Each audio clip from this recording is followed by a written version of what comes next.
ជំរាបសួរអំពុំមេងនិងមិត្តភក្តិទាំងអស់គ្នាថ្ងៃនេះមនីរតមកបានមេរៀនភាសាខ្មែរជជូនអំពុំមេងនិងមិត្តភក្តិទាំងអស់គ្នាស្ដាប់កំសាន្ត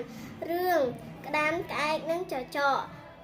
ក្តាននិងក្អែកជាមិត្តនឹងគ្នារស់នៅយ៉ាងសុខសាន្តថ្ងៃមួយចចកឃើញក្តានក៏ចូលទៅនិយាយបញ្ចុះបញ្ចូលទៅដែលក្តានទុកចិត្ត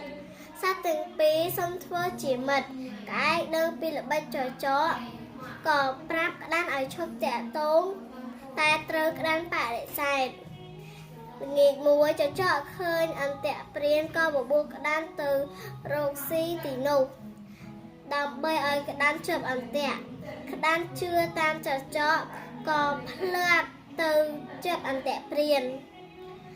ក្តានស្រែកហៅឲ្យចចកជួយតែចចកធ្វើមិនលឺរពួនក្នុងកំពត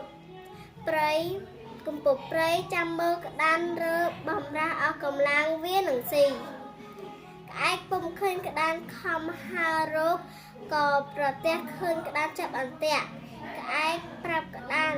ឲ្យធ្វើជាពុតជាងើនៅពេលព្រានមកដល់ពេលព្រានដល់អន្ទាក់រួចវានឹងធ្វើសញ្ញាឲ្យក្តានស្ទុះបោលឲ្យលឿនព្រានមកដល់ឃើញក្តានក៏ចាប់អន្ទាក់ដេកស្ដោកក៏ដោះក្តានដាក់ទៅមកខាងក្អែកឃើញដូច្នោះក៏ស្រែកខ្វក់